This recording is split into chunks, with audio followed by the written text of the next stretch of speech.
estás? Para mí es un gusto tenerte aquí en este espacio. Creo que podría volverse un gran espacio, una de las apuestas y sueños que tenemos, y es poder conversar sobre temas que son de interés común, de interés personal, Ujú, pero también de interés profesional. Y te ujú. agradezco mucho tu tiempo, tu conocimiento y tu disposición de acompañarnos el día de hoy. Entonces, Ok. nuestra invitada del día de hoy es Adriana Angulo. Adriana Angulo es trabajadora social, egresada de la Universidad Colegio Mayor de Cundinamarca, ha hecho todo un proceso formativo a nivel del tema de salud mental, pero también una preparación terapéutica rigurosa. Actualmente tú te desempeñas como terapeuta en Estados Unidos y pues también conociendo tu trayectoria en la academia, donde has sido docente en varias universidades, pero también en este ejercicio directo en el trabajo con niños, niñas, adolescentes e incluso adultos, pues vuelvo y te reitero, agradecemos tu tiempo porque seguramente estás hablando no solo desde un punto de vista teórica, sino desde un punto de vista más práctico, más de esa cotidianidad. Entonces, sé que te estás representando a ti misma, pero también estás representando a la Red Colombiana de Trabajo Social Clínico y Salud Mental. Entonces, te doy la palabra para que tú puedas ampliar un poco más quién eres tú y quién es esa red y para ya luego posteriormente empezar a entrarnos en el tema. Muchas gracias. Yasmín, gracias por la invitación. Para mí es un honor y un privilegio poder compartir este espacio. Como tú bien lo presentaste, soy terapeuta y supervisora clínica. También pues trabajo con niños, adultos y adolescentes y una de mis pasiones es la terapia de juego. ¿No? Trabajo con niños dentro del espectro de la población que atiendo a niños y niñas y adolescentes con, digamos, diferentes trastornos tanto del comportamiento como del aprendizaje y también aspectos relativos a la salud mental, específicamente, por ejemplo, trabajo con autismo, trastorno de inatención e hiperactividad, todo lo que es la gama de ansiedades, depresiones, desórdenes emocionales por ajustamiento y todo lo que tiene que ver con el trauma. ¿No?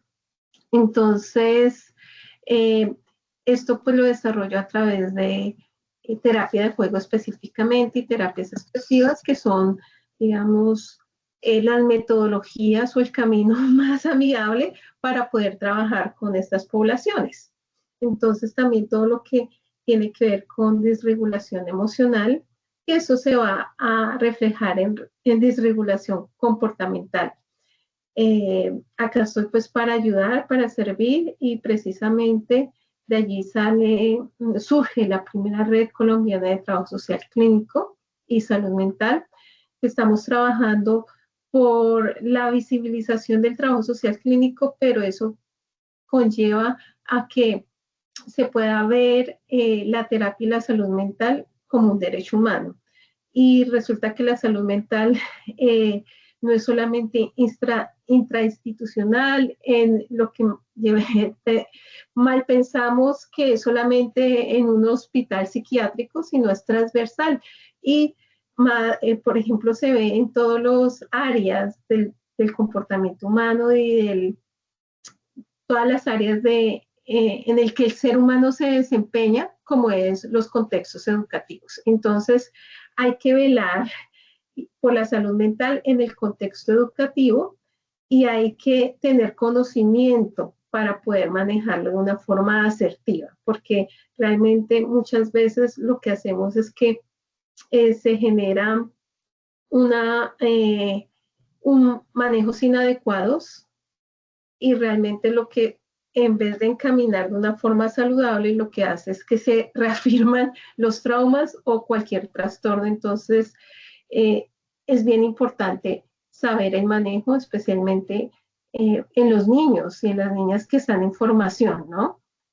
Adri, con lo Entonces, que estás diciendo, perdón que te interrumpa un poco, es eso, el sentido. Estamos viéndonos con grandes retos como tú ya sabes, en este momento pues yo estoy en un espacio de trabajo con niños, niñas de primera infancia y primaria, y nos estamos enfrentando a estos retos porque cada vez están llegando más niños con algunos de estos trastornos que tú nos planteas ahorita, y también son las inquietudes un poco, y de cara a la intención de este primer video es poder hablar sobre también las inquietudes que como docentes de aula, docentes orientadoras, las personas que estamos allí, cómo podemos, eso es lo que tú dices, hacer acciones asertivas, pertinentes, que más bien contribuyan a una buena atención y no de pronto que sin querer, sin intención, podamos generar acciones que vayan más bien en retroceso a esos procesos que podemos llevar desde las miles de Ujú. posibilidades que seguramente hay. Entonces, gracias porque sí, o sea, es un poco la conexión y la intención,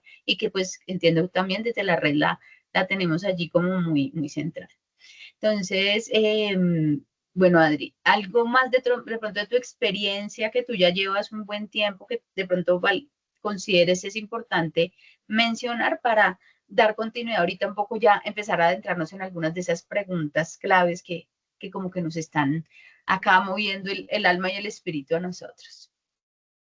Pues básicamente de ahí surge un libro para niños que escribí, es una historia corta para trabajar la autoestima y, y también el pensamiento en los niños, se llama Quiérete. Más adelante se los muestro, que precisamente mmm, surge a partir de mi práctica clínica y a partir de lo que he trabajado con niños, niñas y adolescentes, porque es bien importante poder trabajar en las áreas cognitivas y también relacionales y sociales. ¿Mm? Entonces, digamos, eso es otro aporte que pienso que es importante. También he trabajado y me he formado, digamos, he trabajado con niños que han sido víctimas de abuso sexual, violencia doméstica. Tengo una certificación en cuanto a todo lo que es cómo hacer terapia con niños en procesos de adopción y certificaciones en trauma psicológico y especialmente en cómo llevar esos procesos con niños. Entonces, no es solamente abordar el trastorno, eh, digamos, de comportamiento, porque muchas veces también se confunden con otras situaciones. Por ejemplo, un niño que tiene encima un trauma, ¿m? Se confunde con, por ejemplo, con desórdenes como la hiperactividad y la inatención. Y resulta que el niño está teniendo problemas de concentración porque está estado expuesto a traumas. Entonces, por ejemplo, violencia doméstica, violencia de los padres, abuso sexual, negligencia, y eso hace que tenga un efecto en la escuela, ¿no? Entonces, he tenido también formación en ese aspecto específicamente, y por eso pues escribí este libro precisamente para niños, ¿no? Que es una de las técnicas la cuentoterapia es una técnica que se puede utilizar para el trabajo con niños. Y ¿No? con eso que tú estás diciendo, podríamos empezar bueno, a continuar un poco más bien, haciendo más visible. Entonces, nosotros como docentes, docentes de aula, docentes, orientadores, ¿cómo podemos identificar esos estudiantes que pueden tener algún trastorno? Porque, claro, lo que tú dices, podemos confundir en medio de tantas características, situaciones en las que viven los niños. Entonces, ¿qué tú nos podrías recomendar para identificar esos niños que tienen algún trastorno? Sí, en primera medida eh, hay que identificar señales. Un docente no puede diagnosticar. Se supone que, por ejemplo, trastornos como el autismo, incluso un psicólogo o un terapeuta no los puede diagnosticar en una sola sesión. El autismo debe ser, eh, es para darle el diagnóstico a un niño, una niña o un adolescente o incluso un adulto con autismo, debe pasar por una evaluación neuropsicológica completa. ¿Mm? Eh, pero sí se pueden ver señales, que cuando se ven esas señales hay que aprender la alerta o para poder orientar al padre, a la institución y pues para hacer un referido, porque ese niño necesita una evaluación neuropsicológica completa para saber si es autista o no. Entonces, por ejemplo, uno de los aspectos del autista, no hay contacto visual. La socialización, se les dificulta mucho la socialización. Son psicorrígidos. Para ellos, ellos ordenan, dependiendo la edad, por ejemplo, ordenan juguetes en cierto orden y se estresan cuando se cambia ese orden, se estresa cuando se cambian las rutinas.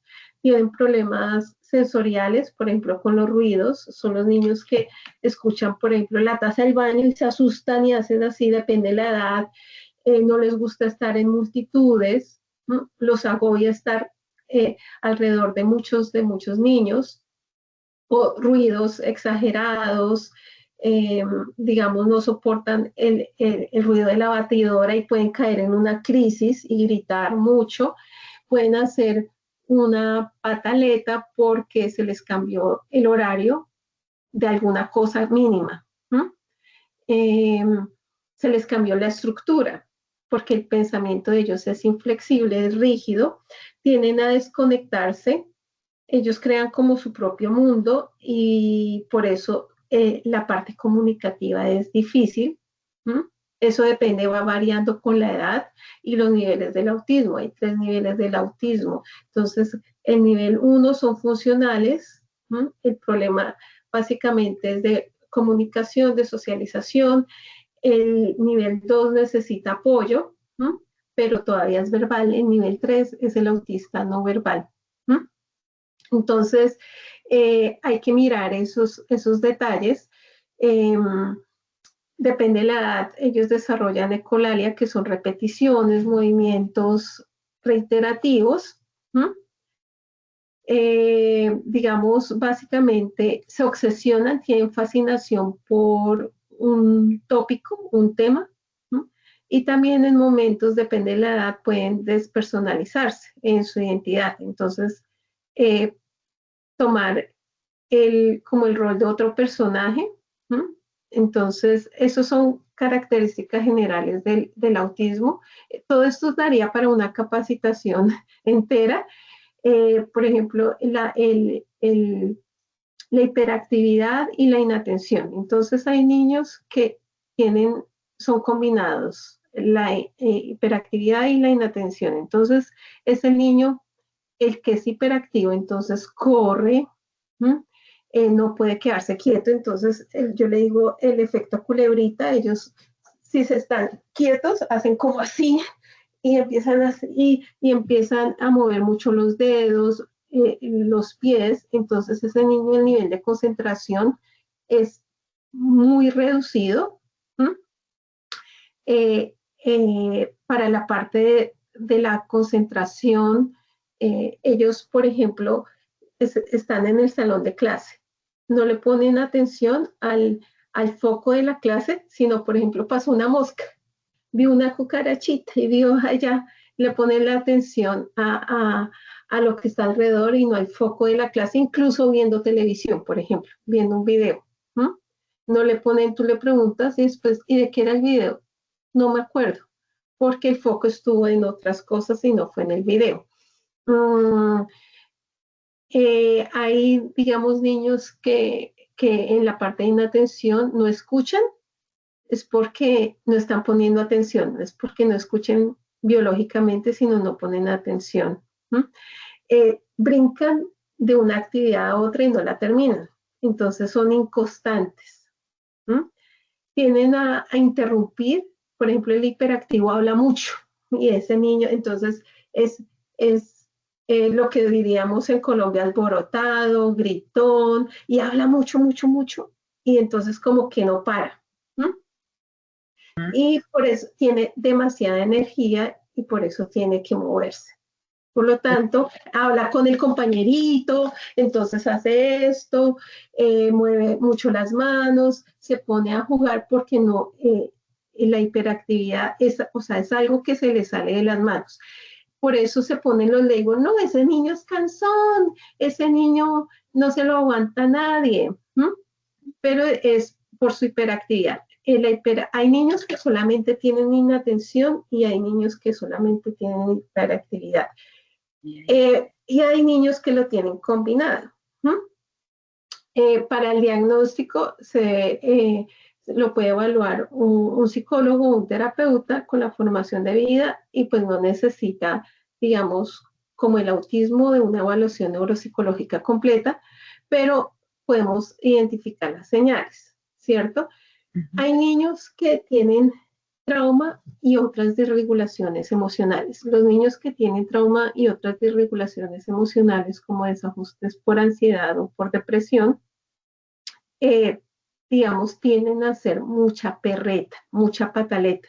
Los niños que, dependiendo la edad, entonces, que gritan mucho, que hacen como que se desregulan, gritan y hacen, son niños que pueden estar teniendo, no tienen la capacidad para expresar sus emociones, para gestionarlas adecuadamente y puede ser efecto de estresores porque los niños también se estresan, los niños también se deprimen, sienten ansiedad o pueden estar expuestos a un trauma, el cual les es difícil manejar.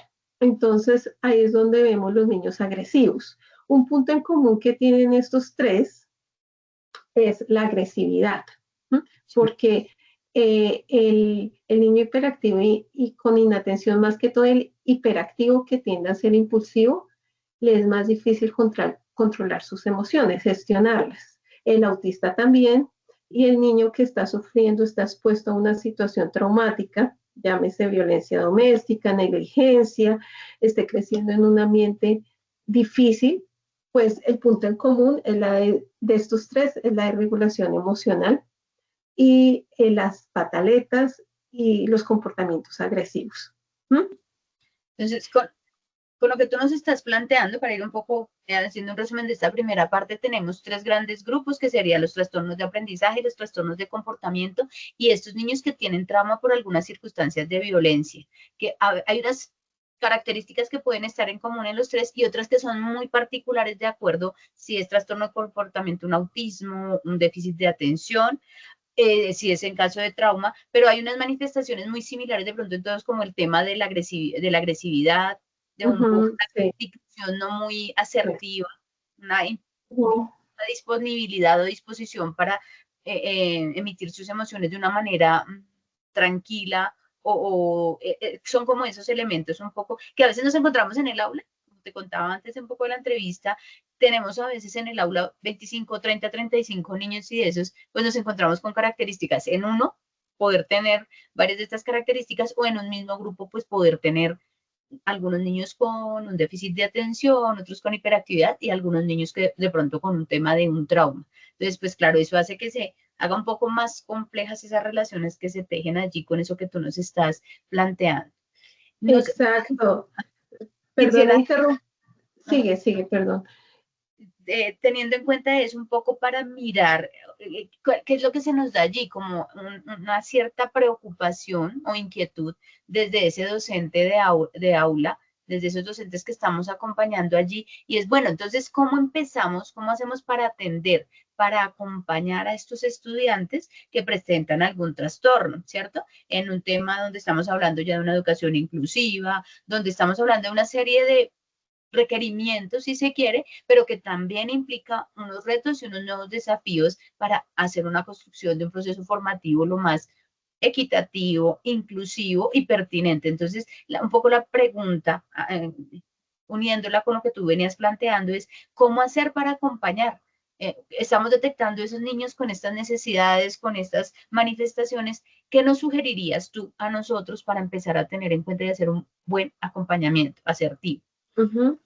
Bueno, antes de responder esa pregunta, quería añadir a la anterior que no todos los niños que presentan un trastorno de, por ejemplo, de comportamiento, como el trastorno de hiperactividad y inatención, el autismo o trauma, tienen trastornos de aprendizaje. Porque, por ejemplo, cuando un niño que tiene inatención e hiperactividad puede ser muy inteligente. La cuestión es que la hiperactividad no lo deja concentrarse, pero es muy inteligente, no tiene ningún trastorno, digamos, alguna condición cognitiva que no le permita aprender, o sea, o que como mal se dice popularmente un retardo, digamos, cognitivo, de aprendizaje, no. Hay niños que no tienen, digamos, esa condición. Hay otros niños que sí, que se hace más compleja.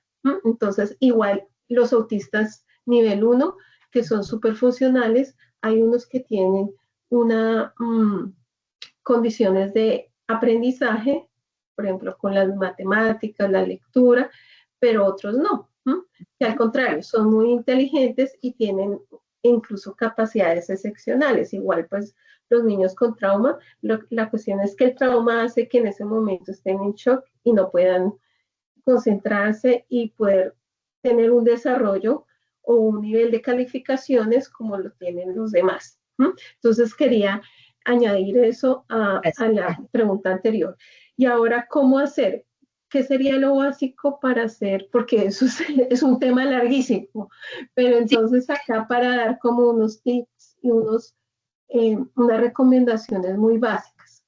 Después de que usted identificó, bueno, hay que hacer los referidos, pero ese niño va a seguir estando en su salón de clase, ¿no? Entonces, hay que tratar de no hacer generalizaciones en las clases, sino además de los tópicos generales que usted toca en su clase, hay que tratar de mirar a qué punto usted puede llegar a hacer un trabajo personalizado. Yo sé que para el maestro, dependiendo de la cantidad, es bien difícil, pero también el otro punto son las herramientas pedagógicas. Entre más creativos sean, mucho mejor. Entre las actividades sean más cortas, mucho mejor. Más, entre más lúdicas, más creativas, más concretas, es mucho mejor. Entonces, les pongo un ejemplo. Un niño hiperactivo, y que tiene problemas de concentración, según lo que sabemos a nivel general, un niño de 10 años tiene un máximo de concentración de 10 minutos por actividad. Sí, de 10 años, sin ninguna, digamos, condición. Entonces, una clase de 2 horas, solamente escuchando al profesor o leyendo, pues ese niño que no tiene ninguna condición ya va a estar aburrido y se va a empezar a dispersar y va a ser más difícil la comprensión. Entonces, pongámosle el hiperactivo que tiene problemas de concentración. Él no tiene 10 minutos, él tiene 5 minutos por cada actividad. Entonces, ¿cuál es la sugerencia? Hacer actividades cortas, muy visuales, que combinen todos los elementos del aprendizaje. Veo, escucho y hago, y hablo. Los niños que tienen problemas de hiperactividad e inatención, autistas y también niños con trauma, aprenden más rápido a través de visuales y a través de hacer. Porque el proceso cognitivo es más lento a través de la verbalización y solamente de las letras o de la narrativa. Un niño de prekinder no sabe leer, ¿qué hay que hacer? Todo es visual. Entonces funciona mucho las actividades audiovisuales e interactivas. Entre más interactiva, entre más audiovisual, entre más estimulación sensorial positiva. Ojo, estimulación sensorial positiva e interactiva, no hiperestimulación, porque la hiperestimulación, por ejemplo, eso es lo que logra un juego de video. Hay una hiperestimulación y entonces tiende a ser negativa. ¿Qué le pasa a un niño autista? Recibe una hiperestimulación sensorial cuando escucha muchos ruidos alrededor. Entonces, con lo que tú estás diciendo, como docente me toca preocuparme o interesarme en que la actividad sea muy creativa, corta, concreta, pero que pongamos un poco el esfuerzo del niño allí y no de pronto generar más estímulos externos que los lleven a que pierda más rápido la atención. Es lo que te estoy entendiendo en esa diferencia de esto que tú nos estás precisando, que es bien importante, porque creo que también estamos con una generación de niños donde el video, el celular, o sea, están teniendo muchos estímulos permanentemente y no hay unos filtros claros para como protegerlos de esos estímulos. Exacto, te pongo un ejemplo, estoy en la clase de matemáticas, estoy aprendiendo a sumar, entonces si hay un rompecabezas tangible que pueda tocar, pues ahí estoy haciendo el proceso y va a ayudar al aprendizaje. Si yo hago eso con toda mi clase, pues va a ser una clase fenomenal y va a aplicar para todos. Para los niños que tienen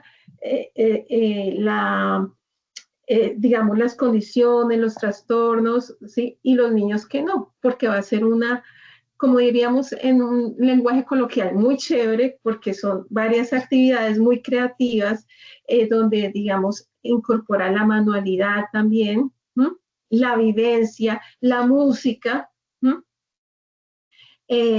y el niño va a aprender, y a todos les va a gustar la clase y va a aplicar para todos. Y el nivel de hiperactividad va a disminuir, por ejemplo, el nivel de concentración va a aumentar. Es Y decir, se va a sentir estimulado. Ya nos estás llevando un poco a esas estrategias de las que hablábamos, ¿no? Unas estrategias pedagógicas que un poco permitan o nos lleven a cumplir ese propósito formativo de una manera más tranquila y un poco más diversa, si se quiere, a las necesidades particulares de los niños que hacen parte, no solo a estos niños que pueden tener un trastorno, sino incluso aquellos que tienen pues unas, que no presentan necesariamente un diagnóstico, que no hay una característica especial. Tú nos hablábamos de pronto de otras estrategias que tú nos sugieres, el uso de elementos visuales, auditivos, estimulación, la música. ¿Qué otros elementos o estrategias de pronto tú has visto, has probado, nos puedes sugerir? Porque a veces, pues claro, nosotros tenemos algunas, pero a veces de pronto nos haría falta de pronto conocer otras. Digamos, por ejemplo, para aumentar la concentración, funciona todo lo que son rompecabezas, lo que son, todo lo que son pasatiempos, todo lo que son, por ejemplo, también los crucigramas, todo eso funciona, conectar puntos, todo eso al nivel de, digamos, de la clase. Eso funciona mucho, por ejemplo, para matemáticas. Para cuestiones que tienen que ver con lectura. Entonces, si se incorpora, por ejemplo, cuestiones como el cuento, las narrativas cortas, todo lo que tiene que ver con el hacer, entonces, por ejemplo, el drama, el, el, la música, la danza, todo eso va a ayudar para, digamos, para el aprendizaje. Terapéuticamente hay, digamos, como unas técnicas que se utilizan para el trabajo con niños con estas condiciones. Por ejemplo, todo lo que son, hay algo que se llama la cuentoterapia, pero eso se puede llevar a nivel pedagógico, por eso te estaba diciendo que a través del cuento se pueden utilizar y a través de la narrativa se pueden utilizar y hacer clases mucho más cortas, pero mucho más efectivas. Todo lo que son el arte y las técnicas expresivas. Entonces, como pintar, colorear, todas las manualidades ayudan hartísimo. Entonces, por eso digo, entre más creativo sea el maestro y las actividades sean más cortas, sean más visibles y sean más activas en cuanto al hacer, el niño va a aprender más. Y le va a poder manejar sus condiciones. Por ejemplo, si no más con pequeños cambios, como que entramos a la clase y nos permitimos mover, porque entonces el niño así quieto, ¿sí? Entonces, ¿qué hace la sociedad ahora? Se empezó a mover, toma el celular para que se hipnotice. Con cambios pequeños como, ok, nos vamos a parar, nos vamos a mover, vamos a hacer un tiempo de estiramiento, ejercicio, va a ayudar a que listo, llegó el momento de sentarnos y tener como la lección que diríamos más seria. ¿Mm? Si hacemos juegos interactivos donde tengan que moverse para cambiar de actividad, ¿Mm? Va a ayudar mucho más. Entonces, ya lo otro, bueno, son ya técnicas, todo lo que tenga que ver con el arte y la expresión artística manual ayuda mucho. Entonces, usted puede insertar, por ejemplo, cosas como la plastilina, ¿m? El construir algo que tenga que ver con el tema que usted está enseñando. Entonces, por eso les digo, entre más creativa, mejor. Por eso, digamos, el sistema Montessori también funciona, ¿m? Porque es mucho del hacer y le funciona mucho. Han habido estudios donde funciona mucho con niños con diferentes condiciones. ¿M?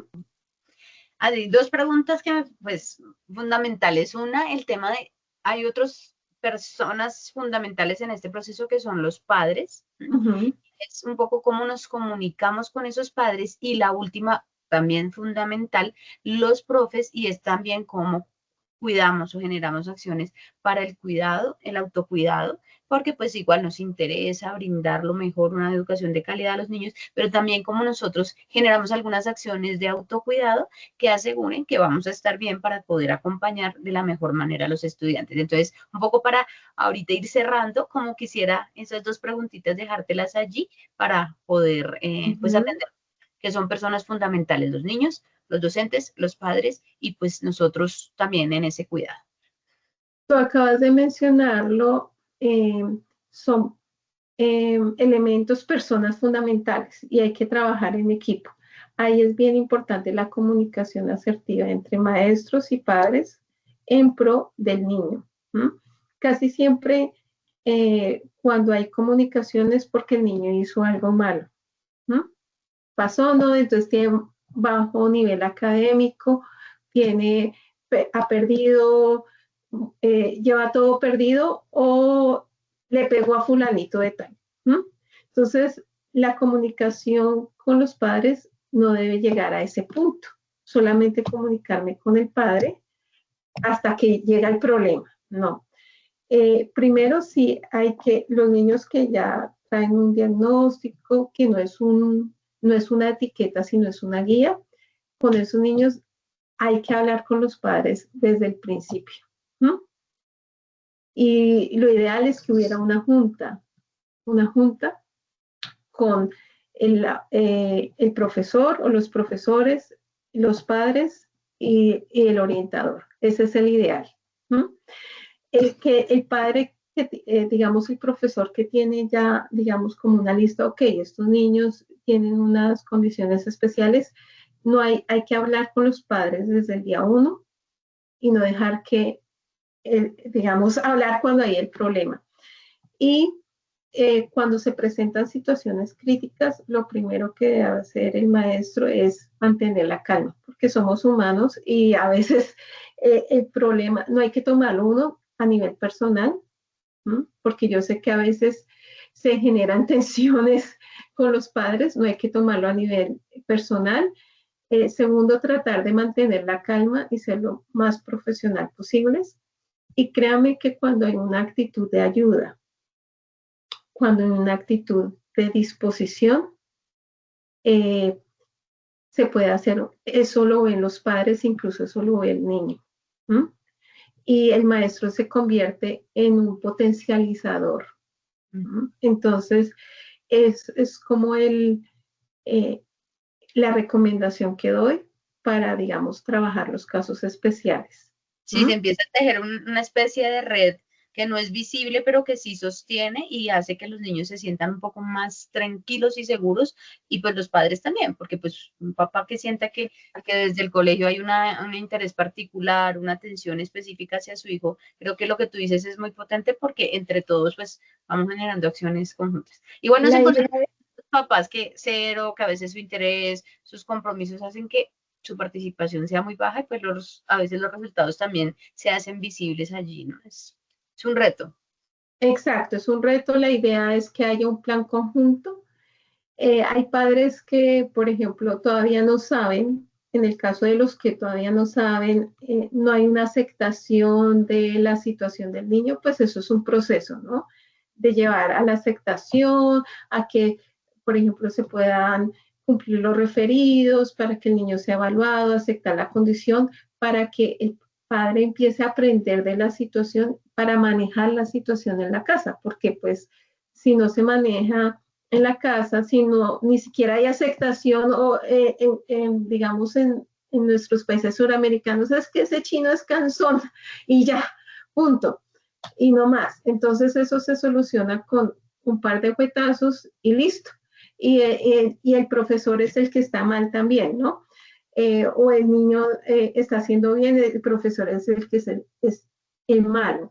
Pero entonces eso es un proceso que lleva a la aceptación del diagnóstico y a poder entender esas dinámicas para poder ayudar al niño, porque a la final el problema es en la formación del niño, ¿no? Eso es lo que va a tener, pero entonces lo primero es poder mantener la calma, ¿no? Ujú. Que Y ya lo poder llevar una... Ajá, que ya lo estás conectando con esta persona y es el cuidado, los cuidados que debemos tener nosotros. Tú nos dices, la calma es fundamental en medio de todas estas tensiones, de esto que tú dices que a veces al profe es a quien más duro se le juzga en medio de todo esto. Esa calma es fundamental pese a que hay unas tensiones. Perdón que te interrumpí un poco, te doy la palabra para cuáles serían esas otras recomendaciones de ese cuidado, de nuestro autocuidado y de la salud mental, que también es una de las apuestas que hacemos en esta red de trabajo social clínico de salud mental, porque estamos viendo altos índices de personas, no solo niños, jóvenes, sino también adultos que están desarrollando o haciendo manifiestas pues, varias enfermedades, varias generadas incluso también por estos temas laborales. Exacto, entonces para terminar el tema anterior es bien importante poder construir una relación saludable entre el maestro y los padres. ¿No? Bueno, entonces el maestro recibe mucha carga. Si yo tengo una carga personal, emocional y todos los estresores que hay, pues va a ser muy difícil manejar un salón o un grupo con niños de estas características. Entonces el llamado también es al autocuidado. Entonces, profesor, hay que tratar de dormir bien sus 8 horas.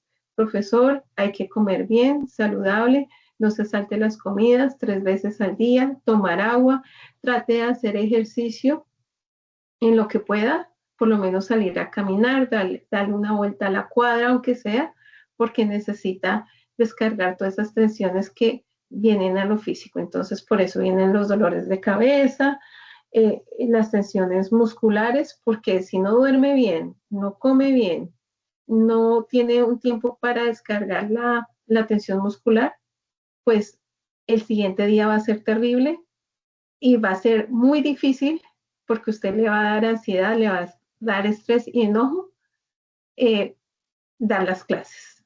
¿No? Y si se encuentra con un niño en crisis, no va a ser un niño en crisis, sino un adulto, un profesor, que es ser humano en crisis y un niño en crisis. ¿No? Y va a ser muy difícil manejar la situación con los padres. Entonces, por eso lo primero hay que cuidarse.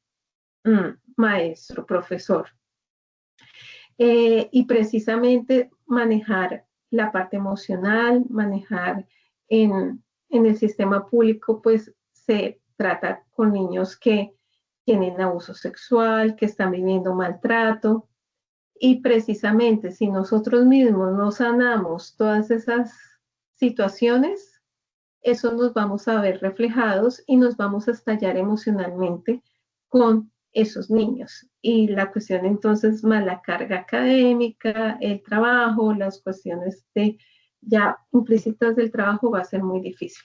Entonces, pienso que este tema es grandísimo. En la red vamos a hacer precisamente una capacitación que tiene que ver con los temas que estamos tratando, cómo trabajar la terapia de juego, se va a profundizar en estos temas, entonces los estaremos invitando para que puedan participar. Y pues un gusto haber compartido esta charla y este tiempo contigo, Yasmín. Gracias por la invitación. Adri, gracias. Y sí, un poco la apuesta es eso, que cada uno nos cuidemos para poder seguir generando acciones saludables con nosotros mismos y con los entornos en donde nos desempeñamos. Creo que es un poco la apuesta. Y también a los niños acompañar en ese proceso. Adri, muchas gracias por este espacio. Seguramente luego, lo que tú dices, estaremos encontrándonos en los espacios de formación. Y pues gracias porque esperamos estos sean algunos elementos que nos puedan colaborar para hacer un mejor este papel que ya venimos haciendo con mucho amor, mucha disposición, pero pues que a veces también nos sentimos un poco sobrepasados por la cantidad de circunstancias y retos que están allí. Muchas gracias por tu tiempo, gracias por tus conocimientos y bueno, en una próxima oportunidad nos veremos. Gracias a ustedes. Hasta luego. Hasta luego, gracias.